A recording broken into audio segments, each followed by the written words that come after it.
kalau kita mau memperbaiki tubuh kita, mulai dari dibersihkan, kemudian dikeluarkan, baru dimasukkan. Nah, itu salah satu yang biasa saya ajarkan. Mulai dari menurunkan kolesterol, ya mencegah kanker, kemudian dia memperbaiki pencernaan.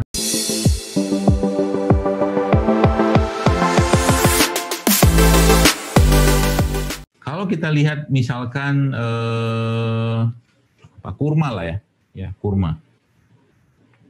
Kita mungkin merasa ya ini sederhana makan kurma sekalian, tapi sebenarnya kesederhanaan dalam makanan berupa kurma ini sebenarnya nggak sederhana. Ya, tapi dalam kurma ini kita tahu bahwa dalam kurma itu banyak mengandung bahan-bahan penting, mulai dari vitaminnya, mineralnya, ada gulanya, ya, ada enzimnya segala macam ada pada kurma. Ya. Jadi bisa kita bayangkan kalau seandainya kesederhanaan ini kita terapkan, ya, yang sebenarnya tanda kutip dia nggak sederhana. Ya. Namun yang menariknya adalah di era modern seperti sekarang saat ini, teman-teman sekalian, yang kita makan tuh kayaknya banyak gitu kan. Tapi dia tidak banyak mengandung bahan-bahan yang diperlukan oleh, atau mungkin bahan-bahan yang diperlukan oleh tubuh. Maksudnya begini, bayangkan orang yang misalkan ya, dia mengkonsumsi misalkan lah ya nasi putih lah misalkan. Nasi putih ya, kita tahu nasi putih itu sangat tinggi gulanya atau indeks glikemiknya. Ya, ketika seseorang itu makan nasi putih ya, satu piring katakanlah, dengan misalkan satu piring kurma juga, ya, dengan kalori yang sama, maka sebenarnya nasib atau perjalanan nasi putih itu dalam badan kita itu tidak akan sama halnya dengan si kurma tadi. Misalkanlah sama-sama 300 kalori nasi putihnya, misalkan ya. Si kurmanya juga 300 kalori. Tapi menariknya Bapak sekalian, si nasi putih itu ya cuman isinya gula saja, glukosa saja, vitaminnya, mineralnya, enzim-enzim pentingnya, bahkan mineral-mineral penting itu sudah hilang dalam segala proses perlakuan nasi putih tadi. Jadi subhanallah, ya, kesederhanaannya Rasulullah itu justru malah makanannya kesannya sederhana. Makanannya kesannya sederhana, tapi Nabi kita SAW mengetahui ya, pastinya kita tahu bahwa Nabi SAW wa ma yantiqu anil hawa in huwa illa wahyu yuha. Maka Nabi berpesan ya kepada kita semua tentang banyak hal, misalkan minum madu setiap hari ya, ada petunjuknya.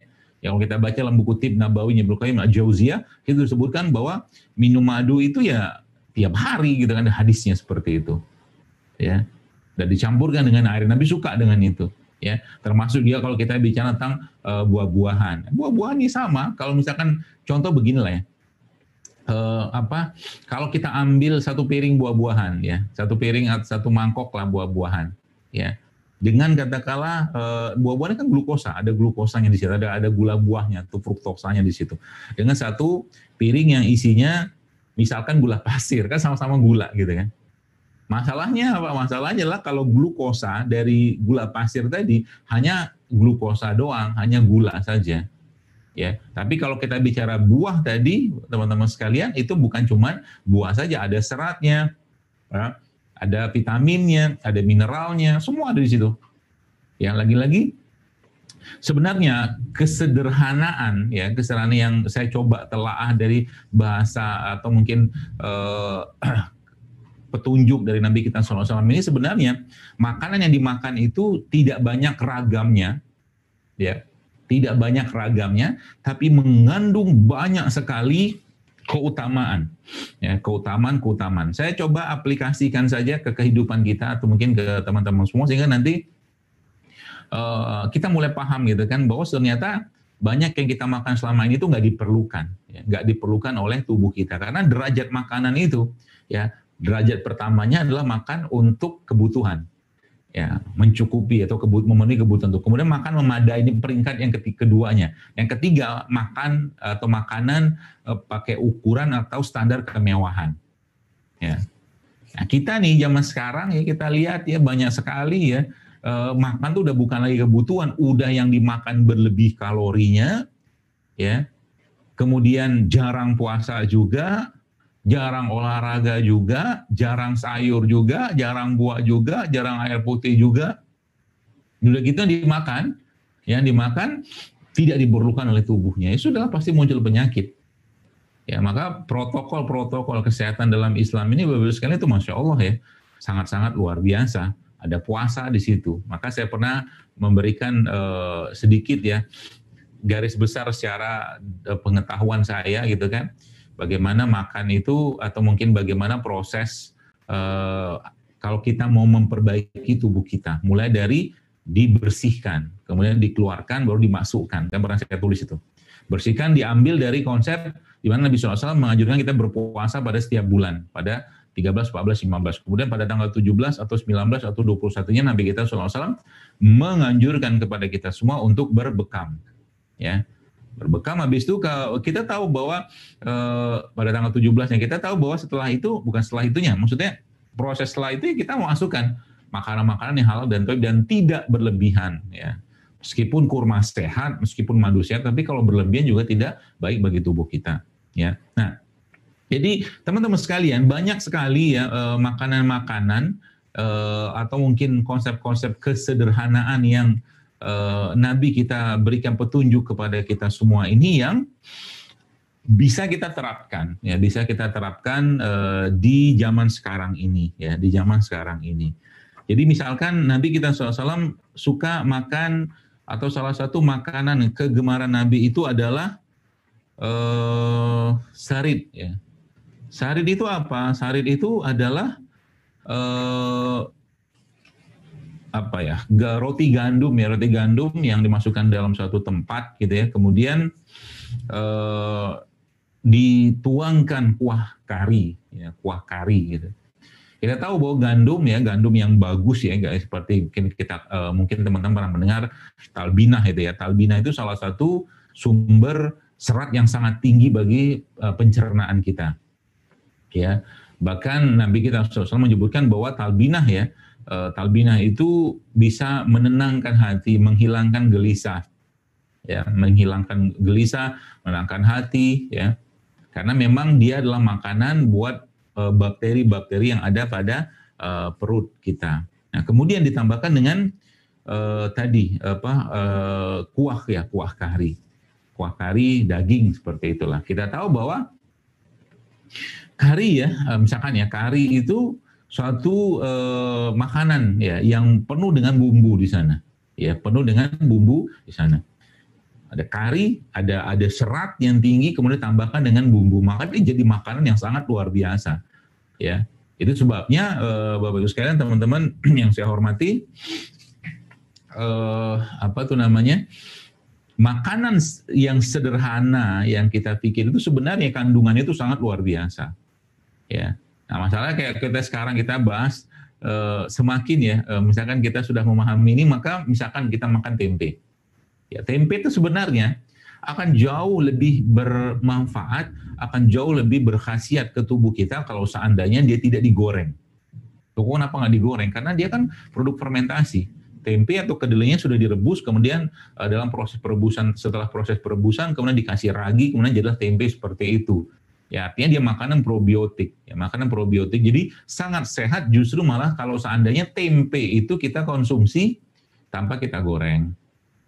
Ya, tempenya dipotong-potong kecil, misalkan kita tambahkan madu atau kita makan bersama kurma. Itu salah satu yang biasa saya ajarkan. Ya, itu sangat baik bagi pencernaan kita. Ya, makan kayak begitu kayaknya sederhana, Tapi teman-teman kalau Anda pelajari ilmu tentang misalkan probiotik ya.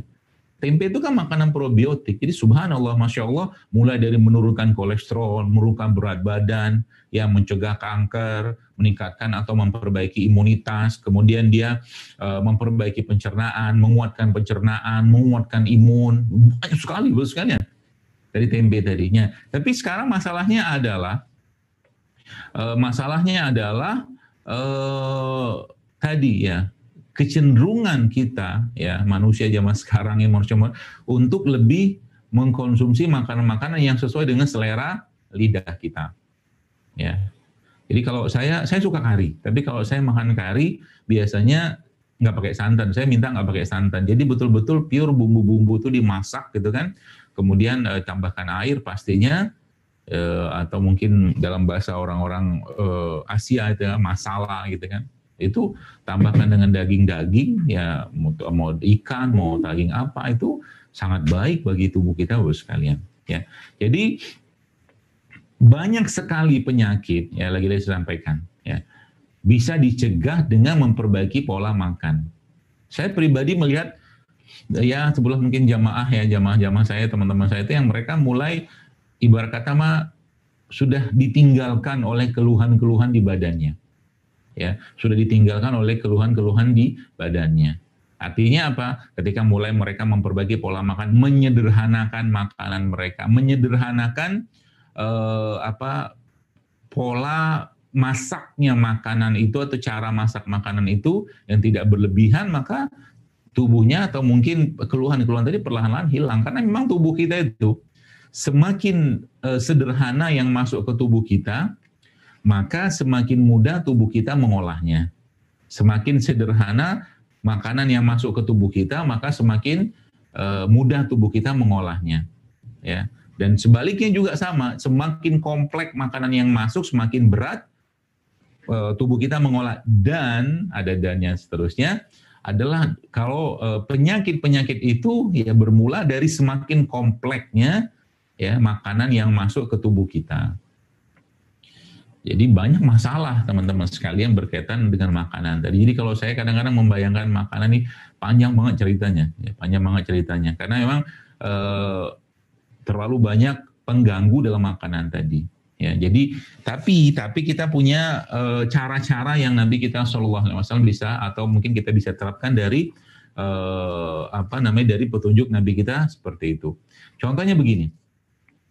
Pernah ada orang yang menyuguhkan biawak ya kepada Rasulullah SAW. Lalu saat itu Nabi tidak makannya karena Nabi mengatakan ini bukan makan di tempat kami gitu kan. Ini bukan makanan di tempat kami ya.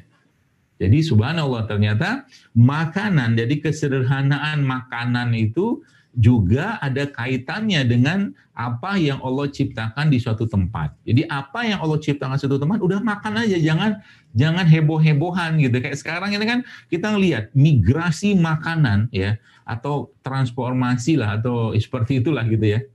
Makanan dari luar ke Indonesia misalkan. Itu sangat banyak. Jadi makanan-makanan yang kita nggak kenal, kita nggak perlu, dan bukan kategori makanannya kita, akhirnya kita makan. Ya. Dan ini sebenarnya bermula dari nafsu. Ya. Jadi kalau kita lihat, kenapa muncul keinginan-keinginan yang luar biasa untuk makan tadi, yang akhirnya menyebabkan banyak penyakit muncul adalah hawa nafsu tadi. Ya. Hatinya nggak mampu dikendalikan. Karena kita tahu bahwa penyakit hati itu kan ada dua. Ada syubhat, ada syahwat. Ya, ada syubhat, ada syahwat. Syubhat arahnya keraguan-raguan, syahwat ini ke kesesatan gitu kan, seperti itu. Jadi subhanallah teman-teman sekalian, caranya ya Nabi kita sudah ajarkan. Jadi kesederhanaan dalam hal mengkonsumsi, yang nggak usah banyak makanan-makanan dari luar yang kita konsumsi. Ya, katakanlah produk-produk makanan dari luar yang tidak cocok untuk kita di suatu negeri itu yang kita tidak perlu konsumsi. Ya. Misalkan, ya, kita tahu bahwa negeri kita ini tidak familiar. Sebenarnya Indonesia tidak familiar dengan produk gluten loh. Indonesia sebenarnya tidak familiar dengan produk gluten atau produk tepung-tepungan. Ya. Tapi akhirnya tepung itu menjadi makanan wajibnya orang negeri ini. Ya, sehingga apa? Sehingga kita lihat sekarang penyakit-penyakit yang bermula dari kenaikan gula, kolesterol, bahkan degeneratif itu muncul gara-gara itu. Makanan-makanan cepat saji, ya, seperti pizza, seperti itu, yang menjadi katakanlah bagian dari kehidupan makanan orang-orang modern. Jadi padahal sebenarnya itu nggak perlu kita perlukan. Jepang, waktu zaman Perang Dunia Kedua, seingat saya waktu mereka kalah, akhirnya Amerika saat itu memberikan program gandum bayi kepada Jepang. Ya.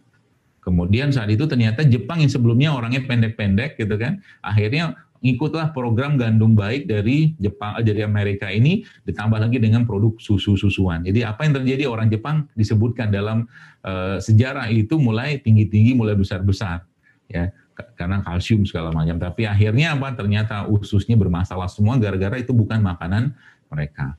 Jadi orang Indonesia, kalau kita bicara kesederhanaan kita, ya udah makan apa yang di tempat, ada yang apa yang Allah ciptakan dari negeri kita ini, ya tepung-tepung, kita tidak makan dari terigu-teriguan, kita makan tepung itu dari tepung-tepung non gluten, seperti mungkin kentang ya atau singkong, itu kan non gluten tuh. Banyak pilihannya, ya mau bikin mie sebenarnya. Mie instan yang teman-teman atau banyak kita makan itu, sekalian itu memang bukan makanan sederhana, itu makanan yang sangat banyak bahan kimia di situ. Ya, jadi kalau Anda lihat ya dalam ingredientnya atau mungkin dalam kandungannya itu nggak sederhana mie instan itu, panjang sekali. Roti-roti yang kita biasa beli atau banyak orang beli di supermarket, itu kan roti-roti yang bisa bertahan 2 minggu, ya seperti itu nggak sederhana. Ya, ada tepung dan tuk panjang betul dia punya isi itu. Ya. Maka kesederhanaan ini kita mau kembalikan dengan cara apa? Dengan cara mengkonsumsi, atau mungkin kita kembali pada produk ciptaan Allah yang tidak banyak pengolahan tapi banyak mengandung zat-zat gizi penting. Contoh tadi misalkan kita sebutkan, atau mungkin saya sebutkan kunyit saja misalkan. Ya, kunyit ini kan isinya banyak sekali. Satu kunyit ini sekalian ada, seingat saya ada lebih dari 30 ya, 20-30 bahan aktif yang ada pada kunyit ya. Masya Allah, teman-teman bisa buka penelitiannya tentang itu. Pada kunyit saja. Jadi dia nggak sederhana. Cuman zat-zat yang ada pada kunyit ini, bahan-bahan yang ada pada kunyit itu bahan aktif ini jumlahnya sangat sedikit, ya. Maka saya berpesan ya mungkin kepada Anda semua ya, Civitas Akademia mungkin atau mungkin mahasiswa, ayo jadi mahasiswa-mahasiswa yang bisa menjadi duta-duta syukurnya Allah gitu kan. Maksudnya begini, ya. Jangan cuman bangga dengan mengkonsumsi kopi-kopian ya, cappuccino apa segala macam gitu, tapi kita harus juga bangga dengan ini, karena emang inilah yang Allah ciptakan di negeri kita, ya. Kita harus bangga dengan ini sebagai bentuk kita bersyukur dan menunjukkan kebesaran Allah di atas apa yang diciptakan di negeri ini dengan tumbuhan-tumbuhan tadi. Jadi Bapak Ibu sekalian, teman-teman yang saya hormati, ya, semakin sederhana makanan yang kita konsumsi, maka insya Allah juga semakin sederhana juga penyakit yang akan, kalaulah tidak kena penyakit, maka penyakitnya juga akan sederhana. Saya beberapa kali sempat membaca, bahkan mendapatkan email lah gitu kan, orang-orang yang umurnya masih sangat-sangat muda, Bapak sekalian, masih sangat-sangat muda. Ada yang 25 tahun gitu kan, ada yang 25 tahun tapi sudah kena diabetes. Ada yang umur 30 tahun, ya sudah kena masalah di jantungnya. Jadi subhanallah, ya belum ada 40 lah. Katakanlah silakan 40 sebagai titik usia menuju tua lah, gitu kan. Masya Allah ya. Jadi ternyata mereka itu kalau dicek, itu ternyata makanan yang dikonsumsi itu beraneka ragam kayaknya, tapi zat gizinya miskin serat, miskin vitamin, miskin enzim, ya. Maka saya katakan sekali lagi, mari kita kembalikan ya kesederhanaan ya. Teman-teman yang kalau saya sih dulu ya waktu masih mahasiswa suka masak. saya suka masak dulu ke mahasiswa. Ya, masaknya belum selesai itu saya makan ya, biasanya teman-teman sudah mulai datang ke dapur ngambilin makanan saya gitu. Akhirnya saya nggak makan, mereka yang makan gitu. Ya. Subhanallah ya. Jadi beberapa hal yang berkaitan dengan kesederhanaan Nabi kita sallallahu alaihi wasallam ya. Jadi misalkan lagi kita bicara tentang tadi ya cuka. Nabi pernah menyebutkan bahwa sebaik-baik lauk itu adalah cuka. Ya, sebaik-baik lauk adalah cuka. Cuka itu sebenarnya kan produk fermentasi ya, produk probiotik sebenarnya. Jadi ketika masuk ke badan kita, ya efek ke badan itu memang sangat luar biasa. Ya, efek ke badan kita sangat luar biasa. Di mana tadi saya katakan manfaat dari makanan-makanan atau minuman probiotik itu ya, mulai dari meningkatkan imunitas, kemudian dia juga memperbaiki metabolisme, memperbaiki pencernaan, menurunkan berat badan, ya. Maka apa-apa yang disampaikan Nabi itu, ya Rasulullah SAW itu, tadi lagi saya sampaikan, kesannya sederhana, tapi subhanallah dia memiliki efek yang sangat powerful ke badan kita. Ya, karena dari satu tumbuhan atau satu produk yang beliau Shallallahu Alaihi Wasallam sebutkan itu punya manfaat yang luar biasa. Contoh lagi, jadi kalau kita mengikuti pola katakanlah dietnya Nabi kita Shallallahu Alaihi Wasallam. Jadi sekarang kan banyak nih program-program diet gitu kan. Subhanallah Bapak-Ibu sekalian, Nabi kita Shallallahu Alaihi Wasallam pernah disebutkan dalam sebuah riwayat bahwa Rasulullah dalam 1 bulan itu tidak makan dan minum apapun kecuali air dan kurma. Ya, apakah Nabi nggak mampu membeli atau nggak mampu mendapatkan? Ya gampang lah sebenarnya. Kalau Allah mau turunkan dari langit pun Allah turunkan karena saking sayangnya Allah dengan Rasulullah Shallallahu Alaihi Wasallam. Tapi Nabi tidak memilih itu. Ya, Nabi ingin memberikan contoh. Ulama-ulama juga kan Nabi ingin memberikan contoh nih. Salah satu bentuk detoksifikasi yang sangat sederhana, ya, dan sangat powerful. Anda bayangkan air dan kurma ketemu, jadi orang akan sangat-sangat sehat terus sekalian. Maka itu sebabnya dalam puasa-puasa yang kita tahu bahwa Rasulullah SAW itu mengajarkan kepada kita semua bahwa Nabi kita berbuka dengan kurma basah kalau ada. Kalau tidak ada kurma kering, kalau tidak ada air putih. Yang ngandelin kurma doang. Ya. Apalagi kurma itu, ya kurma seperti ini Masya Allah ya, dicampurkan atau dimasukkan ke dalam air yang kita kenal sebagai air nabis. Ya. Dimana kurma tadi akhirnya terekstrak, terdifus ya, masuk ke dalam air, dan air tadi berubah fungsinya selain sebagai minuman, dia juga bisa berfungsi sebagai makanan karena dia mengenyangkan, kata Ibnu Qayyim al-Jauziyah dalam Tib Nabawi atau Zadul Ma'ad yang beliau rahimahullah. Ya. Jadi Masya Allah ya, jadi termasuk juga saya berpesan kepada ahwat-ahwat ya yang menyaksikan video ini ya, subhanallah, mulailah untuk memperbaiki pola makan ya, terutama mengurangi makanan-makanan yang berbasiskan pada tepung-tepungan ya, karena memang itu nanti akan menjadi biang kerok masalah kewanitaan, khususnya misalkan menstruasi. Jadi untuk dikurangi atau bahkan kalau saya sarankan sih di stop ya. Itu biang keroknya. Karena kalau sudah menstruasinya bermasalah, itu musalah ke yang lain akan panjang sekali. Ya. Dan urusan makanan ini, teman-teman sekalian, jangan dianggap enteng. Saya tadi dapatkan sebuah WA. Jadi di WA ini, disebutkan di situ yang bertanya itu mengatakan nanya ke saya melalui admin gitu kan. Subhanallah ya, beliau bertanya, ini apa obat buat radang saluran reproduksi lah, gitu kan. Karena ternyata dia sering merasakan nyeri dan kerap terus setiap berhubungan suami istri itu dia merasakan nyeri, dan akhirnya dia nggak tahan, nggak bisa berhubungan suami istri, padahal dia perkawinannya masih muda. Tapi subhanallah ternyata gara-gara itu suaminya sudah bilang ini nggak bisa kayak gini terus gitu kan. Artinya suami bahkan minta dia mau cerai, bahkan nikah lagi gitu kan, gara-gara urusan nggak menjaga tubuh. Jadi jangan kita pikir hal-hal yang makanan begini ini tidak menjadi suatu hal yang besar ya. Saya pribadi banyak mendapatkan informasi bahwa ternyata banyak wanita juga bisa minta cerai, minta pisah gara-gara laki-lakinya tidak mampu memberikan kepuasan. Ini kan waliyauzubillah ya. Jadi dan itu semua awalnya salah satunya adalah dari makanan. Salah satunya dari makanan. Maka kita mulai ya, sebagai kesimpulan mungkin habis ini kita mungkin lanjutkan dengan tanya jawab saja. Kita mulai memperbaiki itu semua dengan menyederhanakan makan. Pola makan paginya seperti apa, siangnya apa, atau malamnya apa. Meskipun yang mahasiswa juga, saya kira mungkin tidak usah sungkan lah mungkin ya, tidak usah sungkan mengikuti pola-pola ini semua, karena ketika Anda memperbaiki pola makan Anda, maka sebenarnya Anda sedang memperbaiki gen Anda. Artinya kalau gen Anda diperbaiki, maka masa depan peradaban Islam ini dari rahim Anda yang akhwat gitu kan, atau mungkin dari sel-sel laki-lakinya itu adalah sel yang sangat-sangat sehat, sehingga nanti keturunan yang dihasilkan juga keturunan yang sehat. Ya, seperti itu. Mudah-mudahan bisa memberikan pencerahan kepada teman-teman sekalian, dan semoga bisa diterapkan ya.